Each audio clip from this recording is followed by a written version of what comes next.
Yo, yo, yo, all my YouTube friends, family, Facebook, Twitter guys. It's about 9:15 p.m. and this is the second video in the series of getting Omaha prep for duck season. And what we're doing now, it's feeding time, right? So it's about 9:15. I've got Omaha on a strict regiment. We feed him once a day at night, about between 8:30 and 9 o'clock. It's about 9:15, so I'm a little bit late. But as you can tell, Omaha, he's in his kennel. And what we're going to do is we're going to show what I want to kind of showcase in this particular video. I'm going to make this one certainly a lot smaller or shorter video than the last one. But what we're going to do is we're going to show that basically use feeding time as a training session as well, right? And use it as a positive we'll call it a positive reinforced session, so to speak. So this will also help with honoring and steadiness. Some folks may not like the thought process or have never seen it before or heard it before, but if you're not, I can tell you right now, if you're not using feeding time as a training session, positive reinforced training session, you're probably missing the boat, especially when it comes to steadiness and honoring and things like that. Okay, we are going to get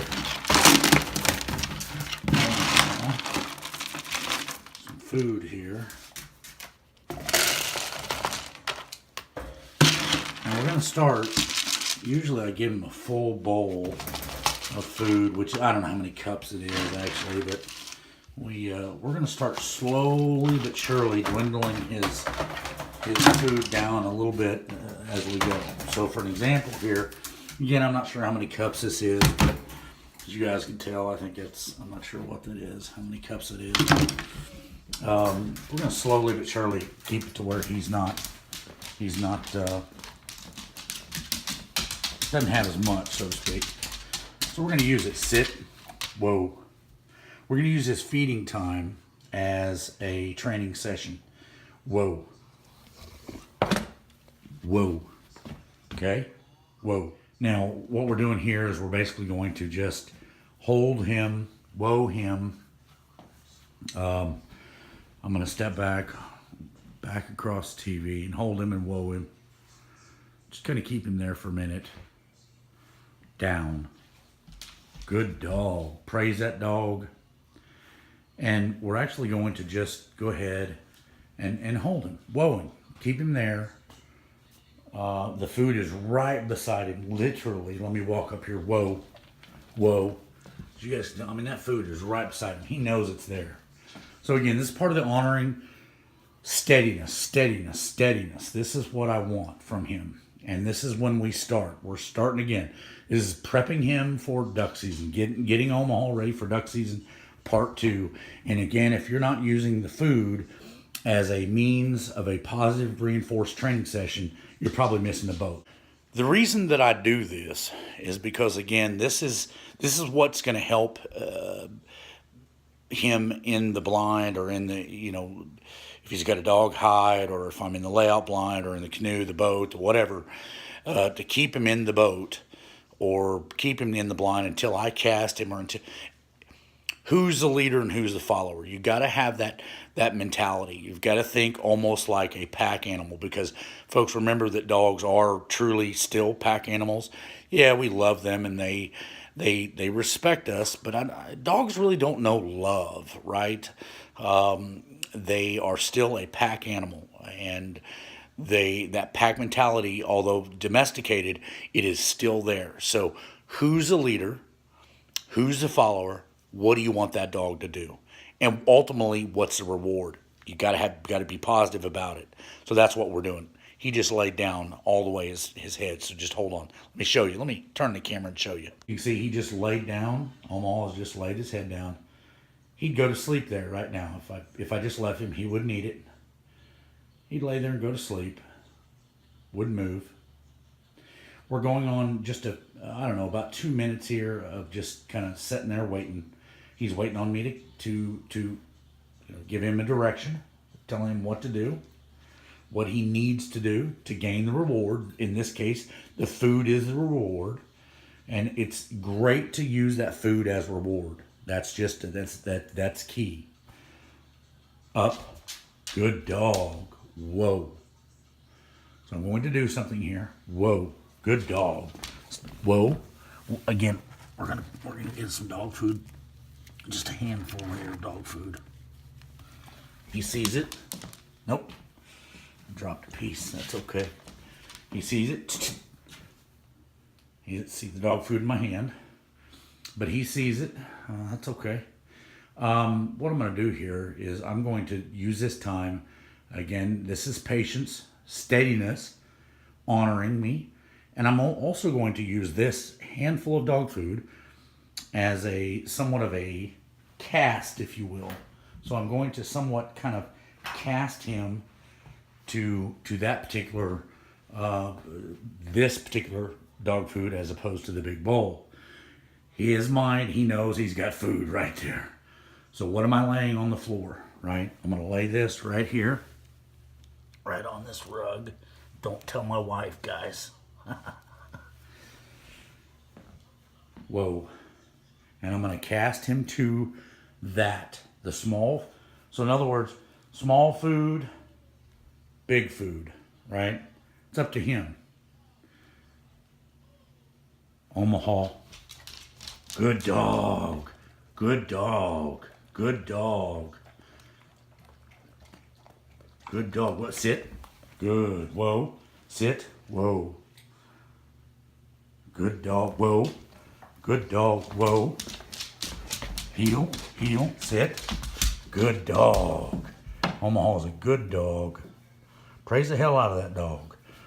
Praise him. Good. Get under his chin. Praise him. Whoa. Good dog. I'm going to back up a little bit. Whoa. And again, this, guys, would replicate things in the field. The casting, the different reward. The reward is actually going and getting the bumper or the bird in this case, or in a field case hunt. But ultimately, guys, the food now is the reward. So what does he need to do to get that food?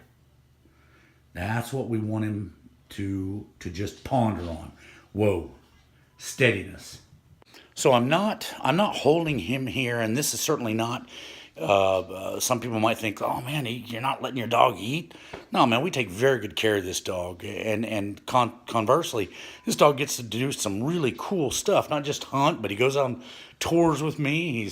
He goes hunting, fishing. I mean, just so many things. So many things he gets to do that's really cool. But I want him to do what I want him to do. He needs some mind. He needs to pay attention, be steady, and I think that's key in being a good sporting dog. Not just a hunting dog, but a sporting dog. You don't want the dog crazy, all rambunctious and all that. So this is another way of doing it, except we're doing it during dinner time for him, right? And I think the boys over at FDH, listen, and all you other waterfowl hunters that have subscribed to me or watch my video, here's a prime example, right? He's still whoaing. And again, whoa, keeping in mind, whoa's not a permanent. Most folks use stay and things of that nature. Stay is a permanent command. That's what I would want him to do if I wanted to do some kennel training with him, or if I really needed him to just stay in a particular location. He'll learn the difference. That dog will learn the difference between whoa and stay and things of that nature. But whoa is whoa, and it's not a permanent command. You can call a dog off of whoa. You don't want to call a dog off of sit, or work a dog off of sit, stay, stay, stay. That calling a dog off of stay will create a creeper in training. I mean, there's no doubt about it, and you don't want that, because then if you're in a public place, if it's a service dog, whatever, a creeper in training is one of the worst things that you can have. So I've talked all this time, and he's been waiting patiently. I casted him to small amount of food, so he knows that amount is there. And we'll do this session, just so you know, we'll do this night after night. slowly prepping him. So again, this is part 2 in this series, and we'll keep working with this. We'll keep working with Omaha, but ultimately, this is just step 2. And we're slowly going to work him into that steadiness, honoring, doing what I need him to do in preparation of the hunt. And remember, all this stuff, this is the last thing I'm going to say before I actually give him his food. All this stuff is in preparation of what is actually going to take place in the field. Remember, you've got times where you're setting and no ducks, no geese, no nothing are coming. It's calm. It's nothing's happening. The dog may get bored. The dog may, and you don't want a dog that's rambunctious, running around, whining, all that kind of thing, all those kinds of things. What you want is a dog that's steady, rock steady. And this is a way to do that. I'm trying to show you guys, especially the boys over at FDH, that there are times when you can do this, and this is one of those times. All my other waterfowl friends as well. This is a wonderful time to give that dog a positive reinforced training session, and that's what this is. And so we'll do this at dinner time. Consequently, I'll work with him tomorrow and the next day, and we'll slowly keep going and keep going and keep going.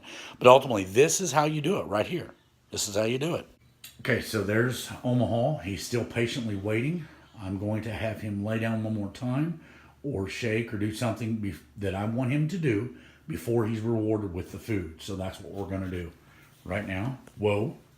Now, I would never have a dog shake on hunts. That's not part of whatever, but being a sporting companion, boy, he's wagging his tail. Being a sporting companion, you want your dog to do certain things. So the only reason I have him shake or roll over, the kids taught him that, but to roll over or speak or whatever would be because I want him to do those things. Okay, whoa. See my hand, whoa. Whoa. Verbal cue, shake, sit, shake, good. Whoa. Down. He is right by that food. I mean, his arm is touching that food. Good dog. Always praise that dog. Good dog. Up. Good dog. Now I am going to cast him to his food. He's done a wonderful job.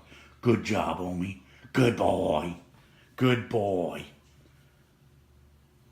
Fetch it up. Good dog. I use the term fetch it up. That's because that's what I want him to do. Good dog. In closing, you heard me use the term fetch it up, right? Fetch being, obviously, as we know, all of our duck hunters and waterfowl hunters, or even people that have dogs that are just fetch the ball up, they're going to get in the ball or whatever. You heard me use that term to get his food. Sometimes I'll use fetch it up or go ahead, fetch it up, something like that. Dogs, Omaha, dogs in general can really understand verbal cues or verbal comments about 100, 150, maybe 200 words, right? Singular type words. Sit, stay, heel, come, fetch, things of that nature, those kinds of words. They don't understand a big long sentence, things of that nature. They understand those cues and what you need them to do, telling them what you need to do. So you heard me say fetch it up. That's a command that I'd give him anytime I fed him, anytime I feed him, no doubt about it. And we do this routine. Again, I've not worked this routine in a while. My son has, but I've not. So we're going to work this routine from here on out over and over every night.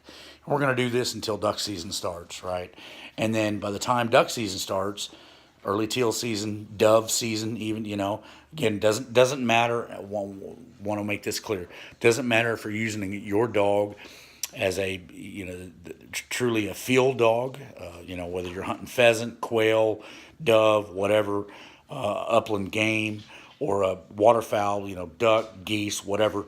These same training sessions certainly could be employed and probably, no doubt, should be employed as long as they're positive reinforced training sessions. So this is, again, part 2 of getting Omaha prep for duck season. So, and we just used a positive reinforced session here. So he did a wonderful job. We're proud of him.